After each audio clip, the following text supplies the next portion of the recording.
तो यार देखो ये चीज़ कैसे, ये इमेज कितना हाई क्वालिटी है। आप जब भी इमेज बनाते हो तो कोशिश करो कि आप खुद से इमेज बनाओ। अगर आपको एडसेंस का अप्रूवल नहीं मिला है तो मैं हमेशा बोलता हूँ, अगर आपको एडसेंस का अप्रूवल मिल गया है तो यार आप किसी का भी इमेज उठा लेना ऑनलाइन इंटरनेट से, वहाँ से लेके थोड़ा एडिटिंग वेडिटिंग करके थोड़ा उसको हाई क्वालिटी बना के उस इमेज को डाल देना। अब ये इमेज ऑप्टिमाइजेशन एक और चीज़ है कि सारे ब्लॉग्स के लिए इंपॉर्टेंट नहीं होता है। अगर आप टेक ब्लॉग चलाना चाह रहे हो या न्यूज़ ब्लॉग चलाना चाह रहे हो तो यार आपके लिए इंपॉर्टेंट है ये इमेज ऑप्टिमाइजेशन, क्योंकि इमेजेस से क्या होता है कि जैसे गूगल पे कोई भी कुछ सर्च करता है ना, जैसे मैं सर्च कर रहा हूँ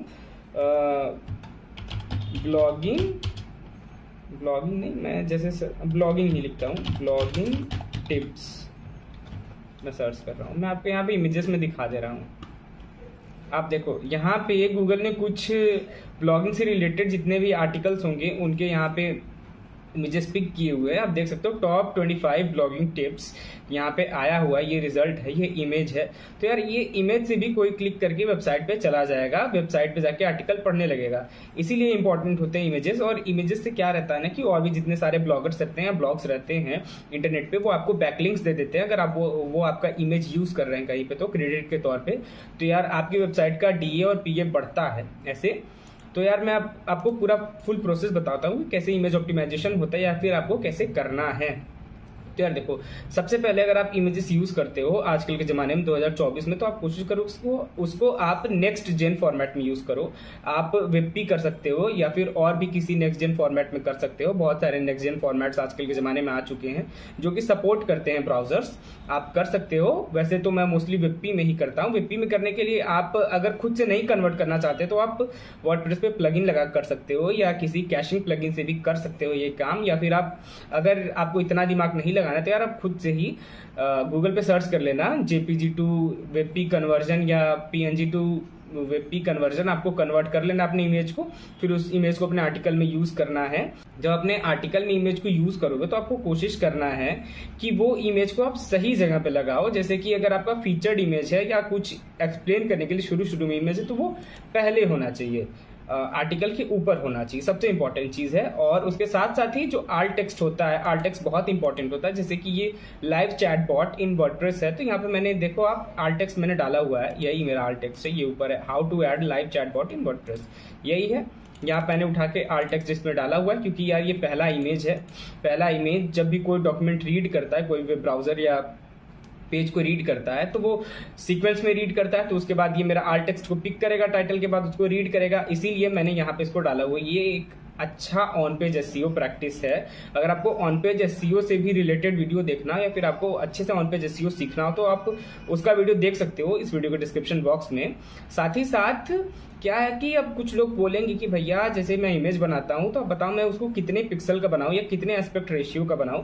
तो यार मैं हमेशा से ही 16:9 की इमेजेस बनाता आया हूं ब्लॉग्स के लिए भी, ब्लॉग्स के लिए। और मैं लोगों को रिकमेंड भी करता हूं कि आप 16:9 के ही इमेजेस बनाओ एस्पेक्ट रेशियो के अपने ब्लॉग्स के लिए। अगर आप किसी और चीज़ के लिए वेबसाइट चला रहे हैं या किसी और तरीके का चला रहे हैं तो आप चला अपने हिसाब से कर सकते हो। जैसे कि आप हो सकता है कोई डाउनलोडिंग वेबसाइट बनाए हो या कुछ भी, तो आपको उसमें छोटे छोटे इमेजेस यूज करने पड़ते हैं, तो आप उसमें 3:4 यूज कर सकते हो या और भी होते हैं एस्पेक्ट रेशियो, उसके हिसाब से आप कर सकते हो।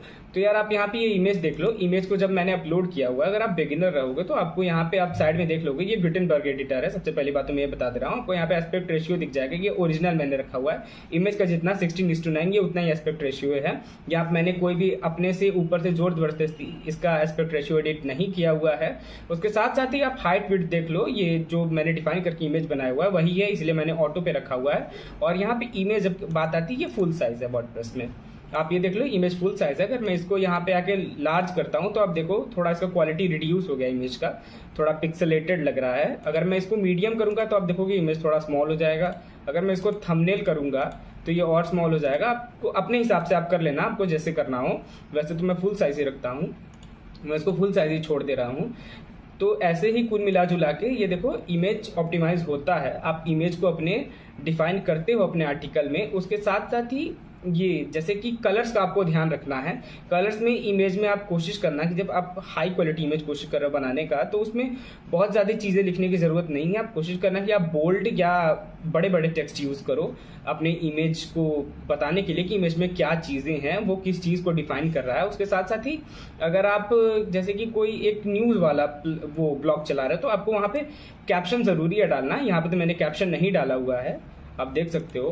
बाकी आपको कैप्शन भी आप डाल सकते हो अगर आपको डालना हो तो। जैसे कि अगर आप न्यूज़ का ब्लॉग चला रहे हो, आपको कैप्शन डालना हो तो आप डाल सकते हो। जैसे किसी का भी न्यूज़ हो गया या रिप्रेजेंटेटिव इमेज हो गया, this representative image like car accident in here, जैसे जो भी करके आपका ब्लॉग रहेगा आप उसे डाल देना। कैप्शन से क्या होता है कि कैप्शन से कोई आपका ऑन पेज एसईओ पे असर नहीं पड़ता, लेकिन फिर भी जो रीडर पढ़ रहा है ना, उसको पता चलता है कि ये इमेज किसी न किसी तरीके से रिलेटेड है। और एक और चीज़ की, जब आप इमेज में आर्ट टेक्स्ट डालोगे ना, तो यार आप कोशिश करना कि जो इमेज है, आप आर्ट टेक्स्ट जो डाल रहे हो वो रिलेटेड रहे। अगर आप यहाँ पे सपोज दैट मैं यहाँ पे किसी बिल्ली का फोटो या किसी कुत्ते का फोटो लगा के यहाँ पे लिख दे रहा हूँ how to add a live chatbot in WordPress, तो सही नहीं ना लगेगा। तो इसीलिए कॉमन सेंस है, आप थोड़ा कॉमन सेंस यूज कर लेना।